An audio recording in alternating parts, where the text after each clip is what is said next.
ආයිබෝවන් සුබ දවසක් කට්ටියටම නැවතත් පිළිගන්නවා ගයියත් එක්ක රෝන්දේ channel එකට. අද ගයියා රෝන්දයක් කියන්නේ නැහැ. හැබැයි ගියපු රෝන්දයක් ගැන වැඩි විස්තර ටිකක් කියන්නයි අද ආවේ. ඉතින් ඔයාලට මතක ඇති Cook Island travel vlog series එක. මං හිතනවා ඔයාලා series එකේ ඔක්කොම videos ටික බලන්න ඇති කියලා.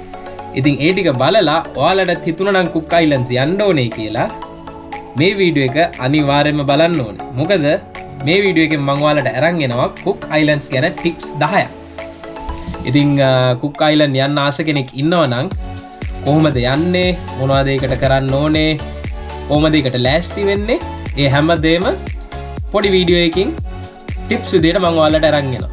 එහෙනම් වැඩි කතා නැතුව අපි යමු ඒ ටික බලන්න. ටිප් නම්බර් 1 Cook Islands වල කිසිම ඉන්ටර්නැෂනල් හොටෙල් චේන් එකක් නැහැ. අනිත් රටවල් වල තියෙනවා වගේ ප්‍රධාන hotel change Marriott, Hilton, Hyatt වගේ කිසිම හොටෙල් චේන් එකක් මේ Cook Islands වල නැහැ. ඒකට බලපාන ප්‍රධාන හේතුව තමයි Cook Islands වල තියෙන ඉඩම් අයිතිය සම්බන්ධ රෙගුලාසි. Cook Islands වල කිසිම ඉඩමක් Cook Island ජාතිකයන්ගෙන් පිට කිසිම කෙනෙකුට විකුණන්න බෑ. ඒ වගේම ඒ ඉඩමක් බද්දට ගන්න පුළුවන් අවුරුදු 60කට විතරයි. ඉතින් ඒ අවුරුදු 60 ඉවර වුණාම ඒ ඉඩමේ අයිතිකාරයා නැවතත් ඒ ඉඩම ඉල්ලුවොත් බද්දට ගත්ත කෙනා ඒ ඉඩම ආපහු දෙන්න ඕනේ. ඉතින් ඒ වගේ හේතු නිසා මේ වගේ ලොකු හොටෙල් චේන්ස් Cook Island වල එස්ටැබ්ලිෂ් වෙන එක නැති වෙලා තියෙනවා. දෙවෙනි ටිප් එක තමයි Cook Island විසිට් කරන්න හොඳම කාලය. ඔයාලත් Cook Island එනවා නම් Cook Island එන්න හොඳම කාලය තමයි අප්‍රේල් ඉඳන් නොවැම්බර් වෙනකම්. මොකද Cook Islands වල තියෙන්නේ tropical climate එකක්. ඉතින් මේ අප්‍රේල් ඉඳන් නොවැම්බර් වෙනකම් කියන කාලේ තමයි Cook Islands වල වියලි කාලය. ඉතින් සැරෙන් සැරේ පොඩි වැහි එන්න පුළුවන්. ඒ වුණාට මේ කාලේ තමයි වැඩිපුරම වියලි කාලයක් තියෙන්නේ. ඉතින් දෙසැම්බර් ඉඳන් මාර්තු වෙනකම් වගේ තමයි ඒගොල්ලොන්ගේ වැස්ස තියෙන කාලේ පටන් ගන්න. ඉතින් ඒ දවස්වල එනවයි කියන්නේ සමහරක් වෙලාවල් වලට ඔයාලට ඇවිදින එක වැඩිය කරන්න වෙන එකක් නැහැ. ඔයාලා ඉන්න තැන හිර වෙලා ඉන්න වෙයි. ඉතින් ඉස්සරහට Cook Islands එන්න ප්ලෑන් කරනවා නම් අප්‍රේල් ඉඳන් නොවැම්බර් වෙනකම් කාලය අතරතුර ඔයාලගේ travel dates book කරගන්න. Tip number 3 no free internet. ඉතින් Cook Islands වල public areas වල කොහෙවත් free wifi නැහැ. ඔයාලා ඉන්න තැන් වල hotels වල හෝ resorts වල විතරක් free wifi තියෙනවා. ඒත් සමහරක් resorts වල wifi අපි වෙනම සල්ලි දීලා ගන්න ඕනේ. ඉතින් wifi හෝ data ගන්නව නම් ගොඩාක් ලොකු වියදමක් වෙන්නෙත් නැහැ. සාමාන්‍යයෙන් New Zealand dollar 20කට විතර අපිට GB 5ක් විතර ගන්න පුළුවන්. ඒත් එකම කාරණාව තමයි Cook Islands වල ඉන්ටර්නෙට් ස්පීඩ් එක ඉතාම ස්ලෝ. ඉතින් මෙහෙ 5G networks නැහැ, high speed internet නැහැ. ඒක නිසා ඒක මතක තියාගන්න ඕන වැදගත් කාරණාවක්. Tip number 4 power outlets. ඉතින් Cook Islands වල තියෙන්නේ New Zealand, Australia වල තියෙනවා වගේම power outlets. ඉතින් ඔයාලා එන්නේ New Zealand හරි Australia වල හරි ඉඳන්නම් ඔයාලා power adapters ගැන වද වෙන්න ඕනේ නැහැ.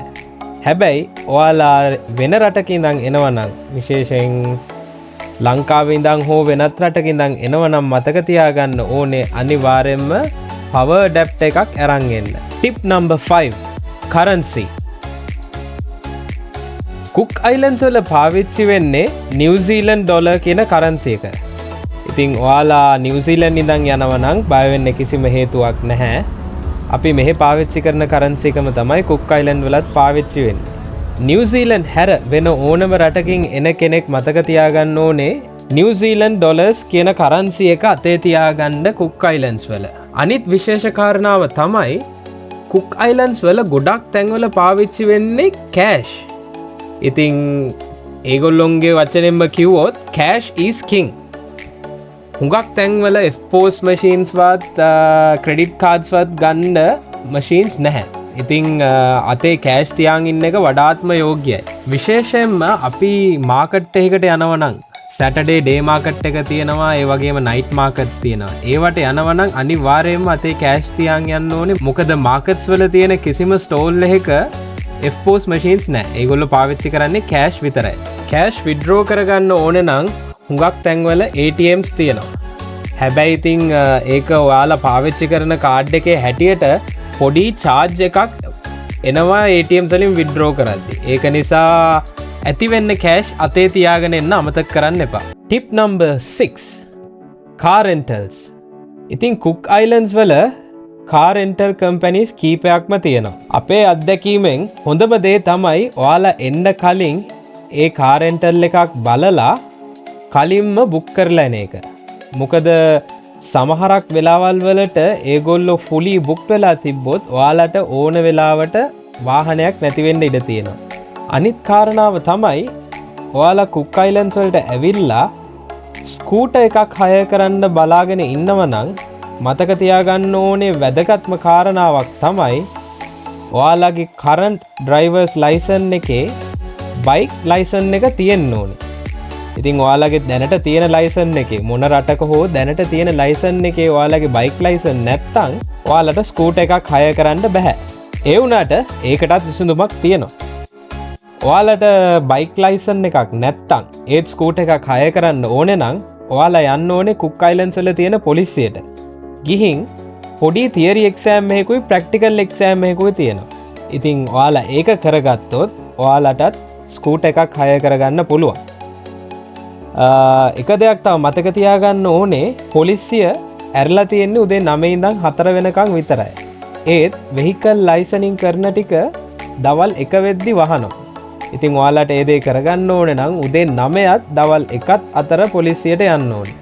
ටිප් නම්බර් 7 සන්ඩේ තමයි නිවාඩු දවස. ඉතින් කුක් අයිලන්ඩ් වල ඉරිදා දවස ඒගොල්ලෝ කියන්නේ රෙස්ට් ඩේ එකක් කියලා. ඉතින් ඉරිදා දවසට හුඟක් තැන්වල බිස්නස් වහලා හෝ කලින් වහනවා. ඉතින් ඒක නිසා ඔයාලා මතක තියාගන්න ඕනේ ඔයාලා කුක් අයිලන්ඩ්ස් වල ට්‍රැවල් කරනවා නම් ඔයාලා කරන ඇක්ටිවිටීස් හරි ඔයාලා මොනවා හරි බලන්න යන්න තැන් දාගෙන තියෙනවා නම් ඒවා ඉරිදා දවසට වැටෙන්නේ නැති වෙන විදිහට ඔයාලගේ ට්‍රැවල් එක ප්ලෑන් කරගන්න. Tip number 8 booking activities. ඉතින් ඔයාලට කුක් අයිලන්ඩ්ස් වල කරන්න ඕන ඇක්ටිවිටීස් මොනවා හරි දැනගන්න ඕන නම් යන්න ඕන හොඳම තැන තමයි මෙන්න මේ වෙබ්සයිට් එක cookisland.travel. ඉතින් ඒකේ ඔයාලට බලා ගන්න පුළුවන් අයිලන්ඩ්ස් ගැන විස්තර, ට්‍රිප් එක ප්ලෑන් කරගන්න ඕන අවශ්‍ය දේවල්, ඒ වගේම ඔයාලට ඉන්න තැන් බලා ගන්නත් මේ වෙබ්සයිට් එක පාවිච්චි කරන්න පුළුවන්. ඉතින් මෙන්න මෙතන තියෙනවා things to do කියලා එකක්. ඒකට ගියපුවාම අපිට බලා ගන්න පුළුවන් මොනවද කරන්න තියෙන ඇක්ටිවිටීස් කියලා. ඉතින් කුක් අයිලන්ඩ්ස් වල කරන්න ගොඩාක් ඇක්ටිවිටීස් තියෙනවා. ඉතින් මේ වෙබ්සයිට් එක තමයි හොඳම තැන ඔයාලට ඇක්ටිවිටීස් මොනවද කරන්න තියෙන්නේ කියලා බලා ගන්න. ඒත් එක්ක මේ වම් පැත්තේ තියෙන මෙනියු එකෙන් ඔයාලට සිලෙක්ට් කරගන්න පුළුවන් මොනවද ඔයාලා කරන්න කැමති ඇක්ටිවිටීස්. ඒත් එක්කම මොන අයිලන්ඩ් එකේද ඒ ඇක්ටිවිටීස් කරන්න කියලා. ඉතින් උදාහරණයකට අපි ගිහිල්ලා බැලුවොත් අපිට කරන්න ලගූන් ක්‍රූස් එකක්. අපි ලගූන් ක්‍රූස් එක දාලා අපි යනවා අපිට රාරොටංග අයිලන්ඩ් එකේ තමයි ලගූන් ක්‍රූස් එක කරන්න ඕනේ. ඉතින් අපි මේ ඔප්ෂන්ස් දෙක සිලෙක්ට් කරලා බැලුවොත්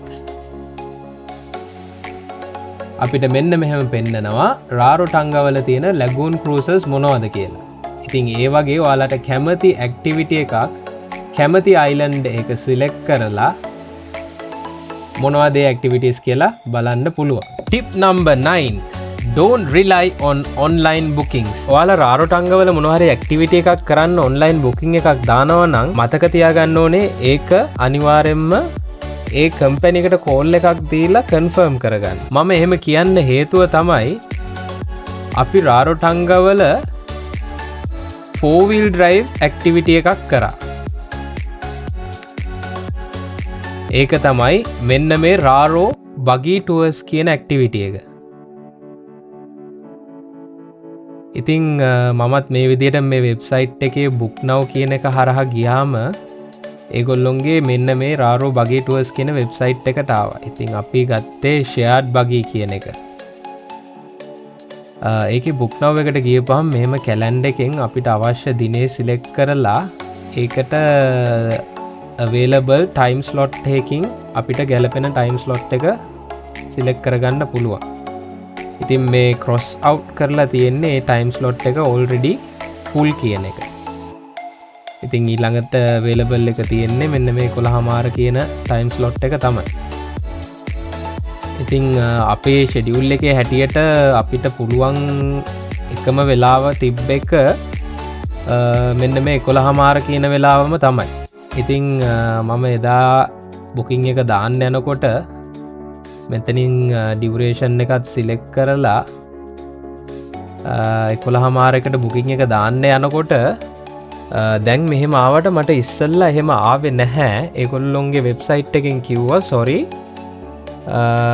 ඒ allocated time එකට availability එකක් නැහැ කියලා. මට ඒ වෙලාවේ වෙන කරන්න දෙයක් තිබ්බේ නැහැ. මොකද ඒකම time slot එක විතරයි අපිට දාගන්න පුළුවන් උනේ. ඉතින් මම කරේ මෙන්න මෙතනින් contact කියන එකට ගිහිල්ලා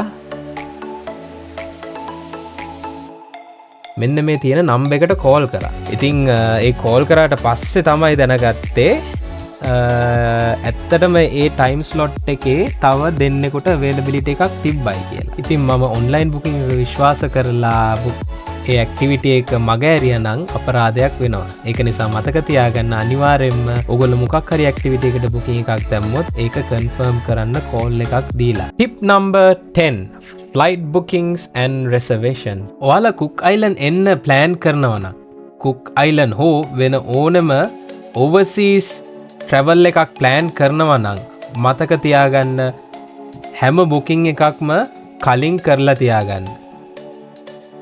මොකද කතාවකුත් තියෙනවනේ ප්‍රමාදයේ පසුතැවීමට හේතු වෙයි කියලා. ඒක නිසා ඔයාලගේ ෆ්ලයිට් ටිකට්ස් කුක් අයිලන්ඩ්ස් වල ඔයාලා ඩොමෙස්ටික් travel කරනවා නම් ඒ ඩොමෙස්ටික් ෆ්ලයිට් ටිකට්ස් ඒ හැම දෙයක්ම කලින් බුක් කරලා තියාගන්න. මොකද හේතුව තමයි එකක් ගණන් වැඩි වෙන්න පුළුවන් අන්තිම මොහොතේ බුක් කරොත්. ඒත් එක්කම තමයි availability එක. අන්තිම මොහොත වෙනකන් හිටියොත් විශේෂයෙන්ම කුක් අයිලන්ඩ් ඩොමෙස්ටික් ෆ්ලයිට් වල. මොකද ඒගොල්ලොන්ගේ ඩොමෙස්ටික් ෆ්ලයිට් වල තියෙන ඉඩ ප්‍රමාණය ගොඩාක් සීමිතයි. ඉතින් බිසි ටයිම් එකක යනවා නම් අනිවාර්යෙන් මතක තියාගන්න කලින් ඒවා බුක් කරලා තියාගන්න. එහෙනම් මං හිතනවා ඒ ටිප්ස් ටික ඔයාලට සෑහෙන්න වැදගත් වෙන්න ඇති කියලා. මේ වීඩියෝ එකේ මට මිස් වෙච්ච මොනවා හරි ඔයාලට තව දැනගන්න දෙයක් තියෙනවා නම් අමතක කරන්න එපා. කමෙන්ට් සෙක්ෂන් එකේ දාන්න මං අනිවාර්යෙන්ම ඒවට උත්තර දෙන්න. එහෙනම් ගයියා මෙතනින් සමුගන්න. එහෙනම් තවත් ලස්සන රෝන් දෙකින් ගයියා එන්නම් ඔයාලව බලන්න ඉක්මනින්. එතකන් අමතක කරන්න එපා ගයියත් එක්ක රෝන්දේ channel එක subscribe කරන්න, bell icon එක click කරන්නත් අමතක කරන්න එපා. මේ වීඩියෝ එක වැදගත් වෙයි කියලා හිතන කවුරු හරි ඉන්නවනම් අනිවාර්යයෙන්ම share කරන්න අමතක කරන්නත් එපා. එහෙනම් ඊළඟ වීඩියෝ එකෙන් හම්බෙන තුරු කට්ටියටම ජය ප්‍රීතිය සහ සතුට. එහෙනම් කොල්ලෝ අපි ගියා.